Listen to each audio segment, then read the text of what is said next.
جانور میں موجود وہ عیب جن کی وجہ سے قربانی درست نہیں ہوتی۔ عن البراء ابن عازب رضی اللہ عنہ انہ قال قام فينا رسول الله صلى الله عليه وسلم فقال أربع لا تجوز في الأضاحي وفي رواية لا تجزي: العوراء البين عورها، والمريضة البين مرضها، والعرجاء البين ضلعها، والكسيرة التي لا تنقي. أخرجه أصحاب السنن وأحمد، وقال الترمذي حدیث حسن صحیح۔ حضرت براء ابن عازب رضی اللہ عنہ سے مروی ہے، کہتے ہیں کہ رسول اللہ صلی اللہ علیہ وسلم نے ہمارے بیچ کھڑے ہو کر ارشاد فرمایا، 4 قسم کے جانور قربانی میں جائز نہیں۔ ایک روایت میں ہے کافی نہیں ہیں۔ کانا جانور جس کا کانا پن واضح ہو، بیمار جس کی بیماری واضح ہو، لنگڑا جانور جس کا لنگڑانا ظاہر ہو، اور کمزور جانور جس کی ہڈی میں گودا نہ ہو۔ اصحاب سنن اور احمد نے اس کی تخریج کی ہے، اور ترمذی نے کہا ہے یہ حدیث حسن صحیح ہے۔ یہ حدیث ان 4 قسم کے جانوروں کی قربانی کے ناجائز ہونے پر دلیل ہے، کیونکہ ان میں ایسے عیب پائے جا رہے ہیں جو قربانی کے لیے درست نہیں۔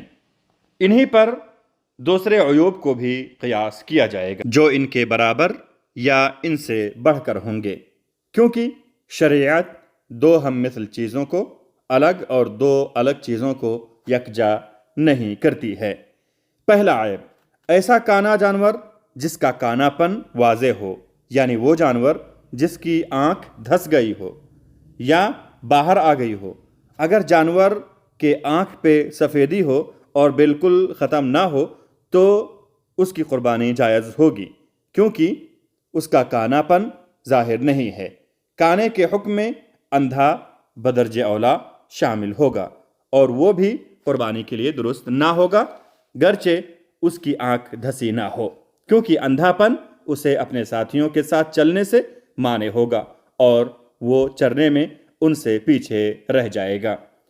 دوسرا عیب، ایسا بیمار جانور جس کی بیماری واضح ہو، ایسا جانور جس پر بیماری کے آثار ظاہر ہوں، بعین طور کی وہ سست رہے اور کھانا پانی چھوڑ دے جو کہ اس کی کمزوری کا سبب بنے۔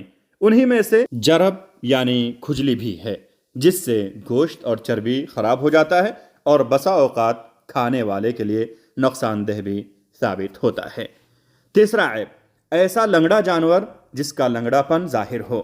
ضلع لنگڑے پن کے معنی میں ہی ہے۔ ضلع ضا اور لام کے زبر کے ساتھ غمز لہر کو کہتے ہیں۔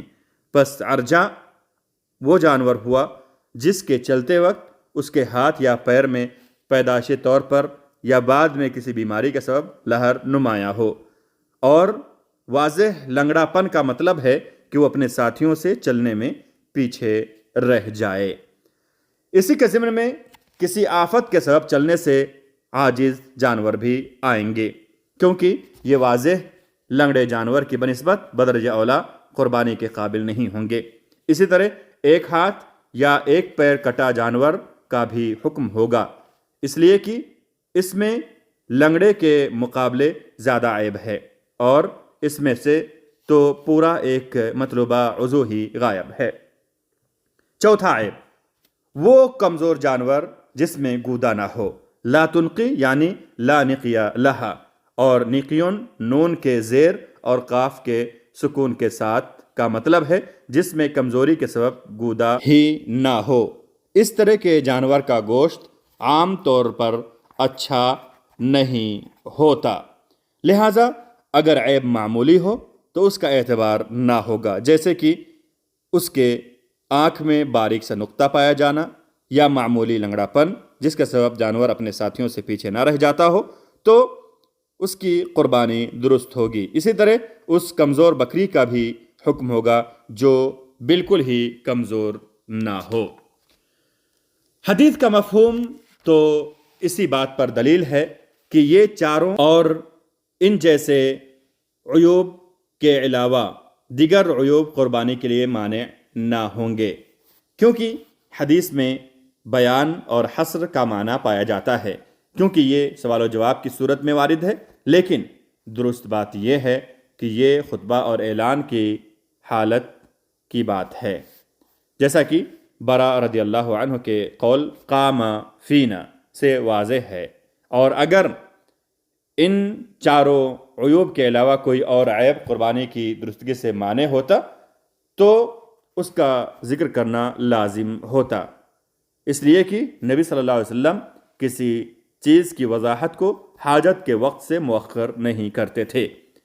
داغا ہونا، کان چھیدا ہونا، کان کٹا اور سینگ ٹوٹا ہونے سے کوئی فرق نہیں پڑتا، کیونکہ اس سے جانور کا گوشت کم نہیں ہوتا اور غالباً ایسا واقع ہوتا ہے، مگر ان سے پاک اور صحیح سالم جانور ذبح کرنا زیادہ بہتر ہے۔ یاد رہے کہ پشت کٹے جانور کی قربانی جائز نہیں، کیونکہ اس طرح اس جانور کے ایک مطلوب حصہ میں کمی واقع ہوتی ہے۔ ہاں، اگر بکری ایسے جنس سے ہو جس میں پیدائشی طور پر پشت ہوتا ہی نہ ہو تو اس کی قربانی درست ہوگی۔ اے اللہ، ہمیں مخالفت اور نافرمانی کے اسباب سے بچا، ہمیں اس طرح ایمان لانے کی توفیق دے جیسا تجھے پسند ہے، ہمارے اگلے پچھلے ظاہری اور پوشیدہ گناہوں کو بخش دے، ان گناہوں کو بھی بخش دے جن کے بارے میں تو ہم سے زیادہ جانتا ہے، اور اے اللہ تو ہمیں، ہمارے والدین اور تمام مسلمانوں کو بخش دے۔